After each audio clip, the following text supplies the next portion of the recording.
So, welcome along. I'm actually joined by one of the total dons of real house music, and I've followed his career for years and years. Never had the pleasure of playing with him. Never had the honour of booking him until we have just done so to headline up along with K-Class, the 103 Ministry of Sound on New Year's Day. We're talking about Seamus Haji. Hi, Seamus. Hi, Graham. Great to see you. So much to talk about. We're going to try and get Irish Indian descent. Which is which?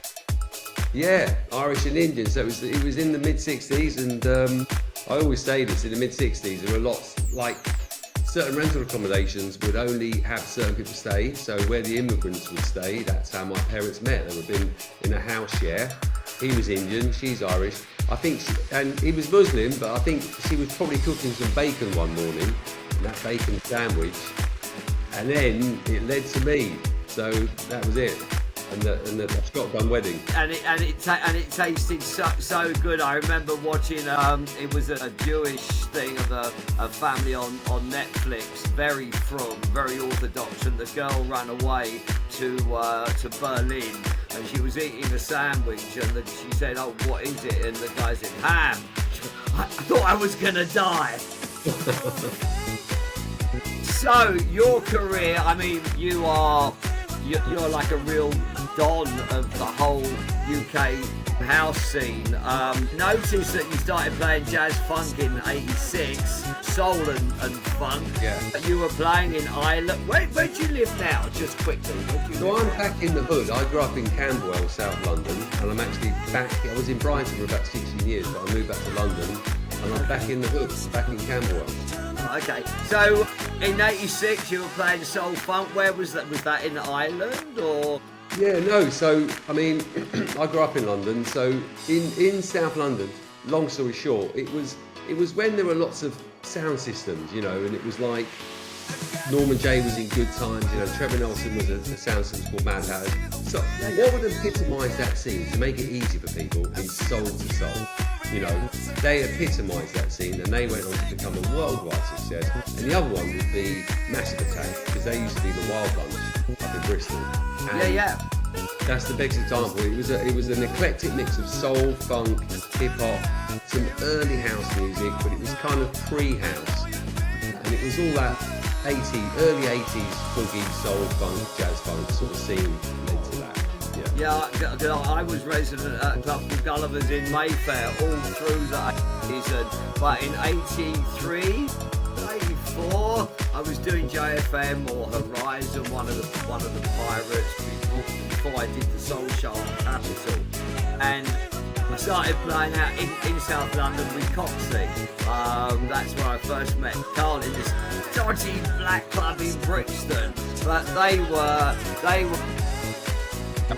Yeah, got into producing. I think around the early 90s is when I actually got into producing records, to be honest. Okay, that 2003 you started, you had the In Last Night, DJ Saved My Life 2004, and then I noticed that from 2008 to 2020, you were mental producing, like one track a month, except for 2010. Nothing shows up. What happened in 2010? Oh, 2010, yeah, funny enough. So I was just cracking on doing my thing, right? Running my Big Love label, remixing music. Strictly Ribbon was part of Defected Records at the time, but they left. And then Mark Finkelstein, who was on Strictly Ribbon, rang me up and said, "Do you want to come and be A&R manager for Strictly Ribbon?"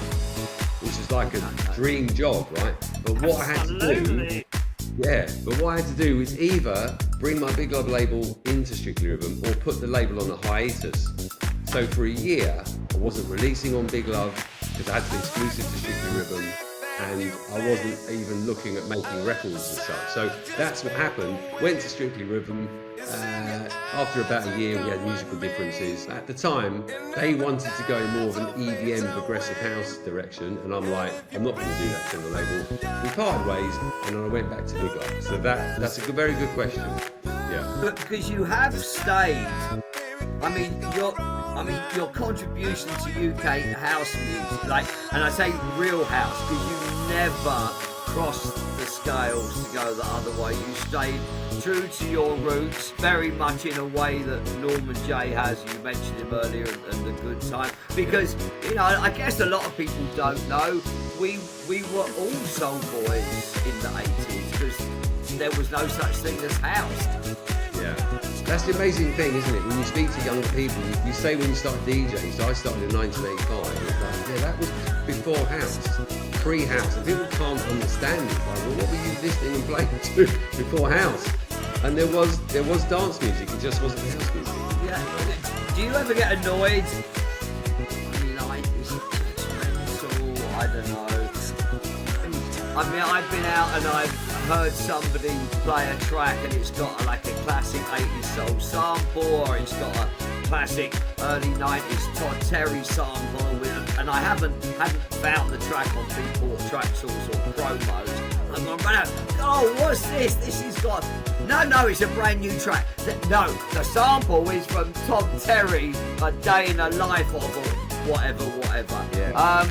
And I did actually ask somebody else this, because John Fleming, John's kind of the trance version of you. You stayed true to your pure house roots all along. John stayed true to his underground trance roots all along. Yeah.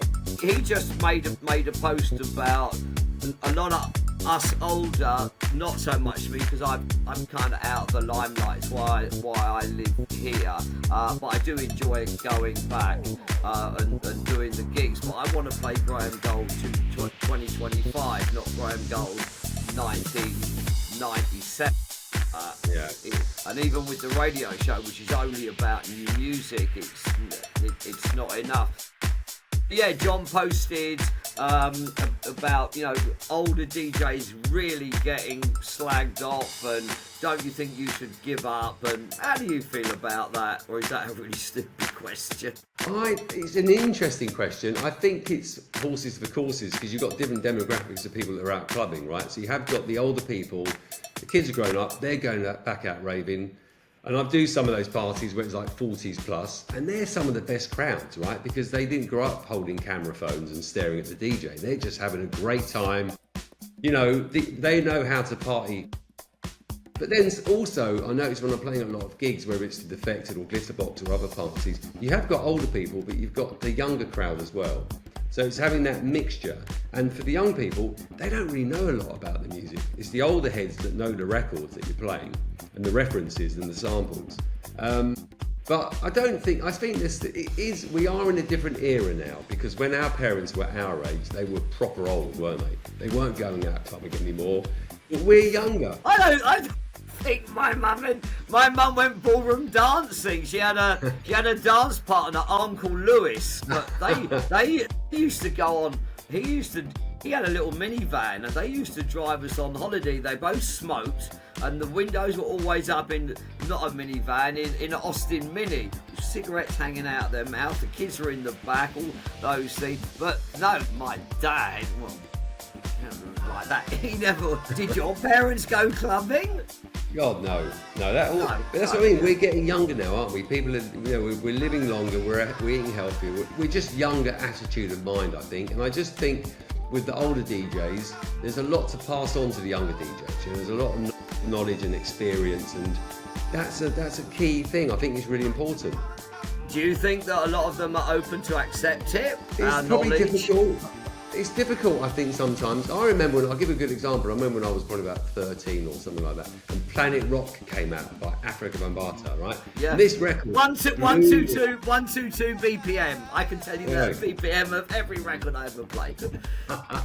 So that record just blew me away. It was like it came from outer space. And I was playing with my friend. First electro. Yeah.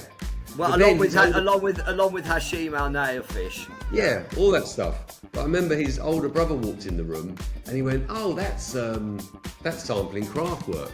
And I went, "What?" And he played this Kraftwerk stuff, and I was like, "Okay, that's interesting." But at that time, being that young, I wasn't that bothered.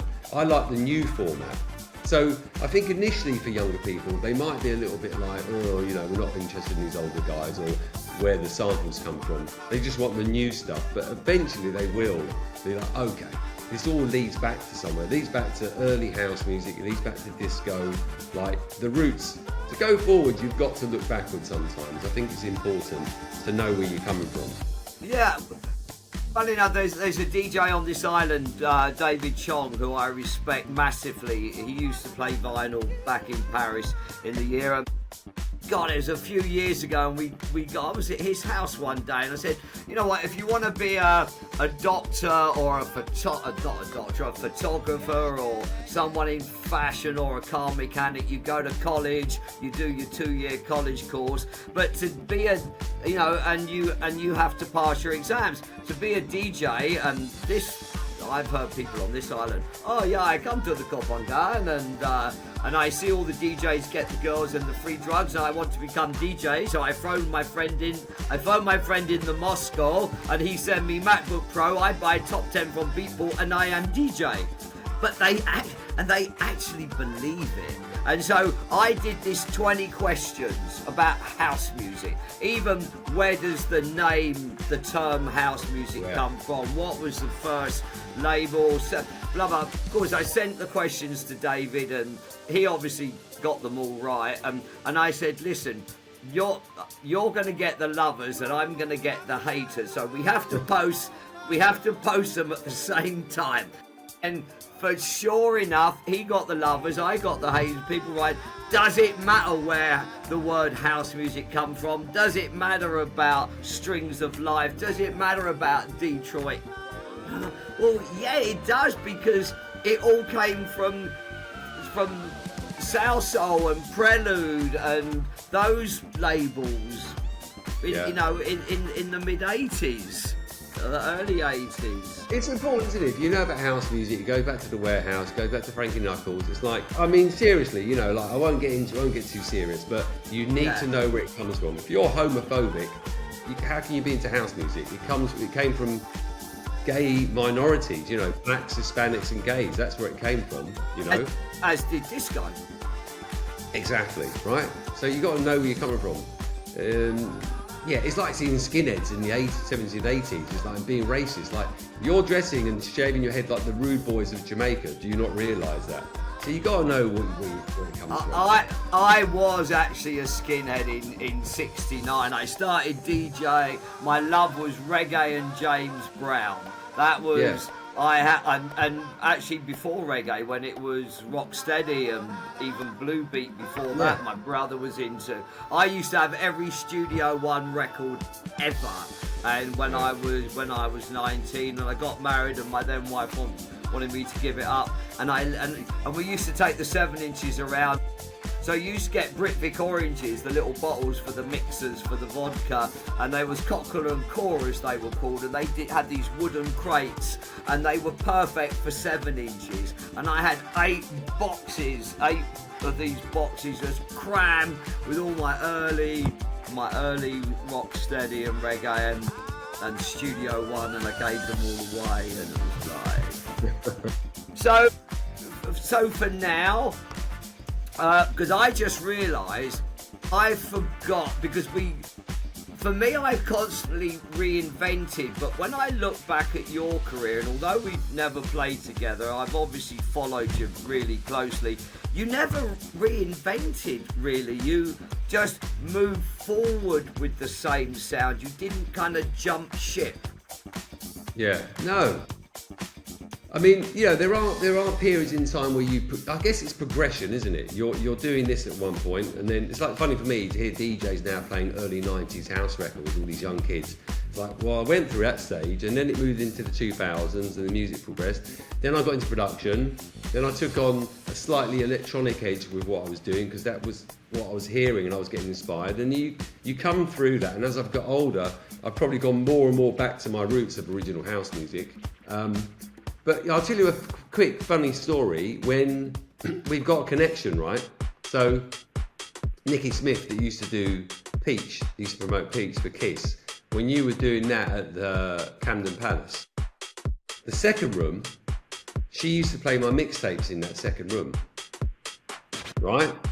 This is like the early 90s, and she said to me, right, when I get and open another club, I'm going to make you resident there. So So then she opened a club called the Satellite Club, the Coliseum. Yeah, Coliseum in Vauxhall. Yeah. Exactly. And then she made me resident in the second room, which was the house room, and the garage, US garage room. And the main room was the house room, and people like you and Seb Fontaine and Tall Paul and whatever. But But yeah, I remember when that night peach that you were doing started at Legends, then it went to another venue, and then it went Well done, sir. Exactly. And in fact, in Legends, and then Legends 93, 94, then the Cafe 95. Yeah, we were playing house. I just realised that I totally forgot a 2030 clubbing mentality. Because I live on this island, and I one of the nails in my career coffin was discovering Bedrock and going like once a month to Heaven for John and Sasha. And I loved that sound. Oh my God. And I fell in love with it. And I was introducing that into my sets at God's Kitchen, the few times I played Gate Crasher. And of course, we were banging 138 then, and John and Sasha's sound was 130, 132. Moving to this island, it was a real big part of the sound on this island, and I kind of really embraced it again because I'm kind of finding it a little bit hard to find amazing deep house, for example. This 20 to 30, they're into labels like, EastEnders, the East End Dubs and things like that. And I'm really searching, and I've never played a track that I didn't like. And then a friend of mine went to a recent Sasha and Digweed gig and said, yeah, it was packed, but everybody was 45 and up. So it did a link on, and obviously you've got people like Hernan Catania, and it's still huge, but it doesn't seem like it's huge for the younger audience. Yeah. I know it's not your thing, but how do you agree? Yeah, I think, well, look, the young kids, they're always going to be coming up with new ideas. I can remember when it was like maybe about 2010, 12, something like that, when EDM was really everywhere, right? It'd taken over. Yeah, EDM was everywhere, and without going into it, a lot of the house labels were in a weird place, and house music was almost like a dirty word. I wasn't hearing the word house music on Radio 1 Dance Specialist, right? And what happened was, it wasn't down to the labels or the older producers, it was the younger producers. When Jane Cole, she made a record, I forgot what it's called, but it used this M1 organ sound that was the sort of thing that MK would do. She made a record, it was slower, more laid back. I remember the tune. Yeah, I can't remember what it's called, but you know the tune. It's gonna be... Anyway, yeah. Yeah, you know the record, right? Yeah, I know the tune. That set a precedent, and then people started making those records, and I remember Defected reached out to MK and said, listen, this sound's come back, and next thing you know, MK started DJing, and it changed the perception, especially Defected. They kind of changed their roster, they took on new acts, and they went down this route of like what they were calling deep house, right? Because it was deep compared to what was going on in the marketplace when it comes to EDM. But for us older people, when I think of deep house, I'm thinking of Fingers Inc. or Marshall Jefferson, from Chicago in the 80s. Yeah. But this is what they now started calling deep house. But that was the younger people that made that happen, and then younger people were into that sound, like 120 BPM.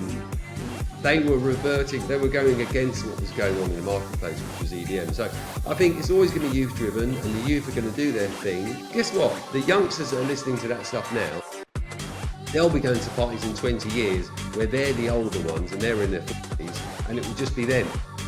And it won't be the 20. It takes a while for the youngsters to get into what the older people are doing, but it's all cyclical. It all comes back around. So when you look back on your career, resident of Pasha, resident for Defected, best gig you ever did? I get asked this, and you're way bigger than me, but it's always a tough question. Best gig you ever did? God, that is really difficult, isn't it? Okay, what was it like? What was it like working with Mariah Carey? Is that an easier one? Yeah, that's pretty amazing. How old is she? Is she a nice lady? Yeah, she's look. I mean, there are certain people in this business who have been around for a long time, and there's a reason why, and that's why people want to work with them, right? Because they are just super cool people and super talented. But yeah, back to I'm just thinking about the gigs. I got to say, I think one of the early times I played at Pasha in the main room, I remember I had to go on after Merc. The Merc guys. Yeah, right? yeah. And they were rocking it, and they were. So that was what year? This was like 90. I say it was the first time, but it wasn't the first time I played it. But it was the early 2000s. It was the early 2000s. Right. But it's where you'd play for like 4 hours or something. It wasn't like an hour and a half set, And I remember going on after them, and they were rocking it, and they just played dark beat, and I was like, what is that? And then I had to just take over from them. But by the end of the night, I was playing like quite soulful house. But that was one of my favourite gigs, because it was like I was thrown in at the deep end, and I had to just take it somewhere. But there's so many gigs I've done, and usually my favourite ones are the longer sets. Playing at Ministry of Sound in the main room for like 4 or 5 hours. With Roger Sanchez or Tony Humphries, all those sort of heroes. When was the last time you were at MOS? I think it was a couple of years ago for Glitterbox in 103. Okay, right. Yeah. Okay, because I was in Ibiza in August, went to Pasha, went to the Defected night with Low Stepper and Gorgon City. Cool. Yeah. Yeah, it's weird how they've moved from venue to venue, but when we used to do Pasha, 98, 99 we started doing Pasha, and then on the Fridays, I normally play there, and then fly to London to do Ministry the next night. But they were magical times, and it was sort of before the sort of lots and lots of VIP tables at Pasha. It was just a dance floor, no camera phones, Yeah, I mean, I don't know if it's right, but I heard Eric Murillo actually introduce that. R.I.P. Eric. He was the one that actually introduced that into Pasha. Just what I heard. I don't know if it's right or not. So, what can we expect from you on New Year's Day? We're so excited. Wow. I'm excited. I think it's going to be an amazing party. I mean, I normally play, some of my records. I've got lots of exclusive edits that I do as well, different mixes of records. So people might recognise them, but it won't be exactly what they think it is. But it'll be, lots of big records, just a great party vibe, I guess. It was our first one we did in April, when it was actually Peach. So this just so you know, this is I've been wanting to do this for a long time, because I finished with trance a long time, probably 10, 12 years ago. And a lot of it came from living on this island. It's a house island, and also side trances. It was Psy, then that Psy kind of dropped off, and now that's come back in a big way. But so we're moving slowly, because obviously I want to be bringing in the newer names as we go forward. So this is actually our very first House of Peach. Chris, who's my business partner, we argued like hell over the name. I wanted something like House Rules, but I wanted to spell it with a Z, and he wanted to spell it with an S-O, and I thought it was a great name, but because we couldn't agree, we threw that out the window. Are we gonna, so you just done a track with Mike Dunn, that's the MD Express, right? Yeah. Called Fire?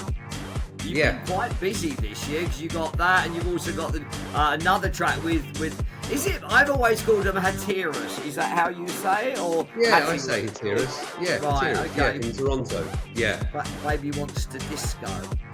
Yeah. We did that collaboration together. I did it on his label, because it's a bit of a slightly tougher sound. But it's just one of those, a real club banger. Yeah. So how's just wrapping up? How's your summer been? Or are you still?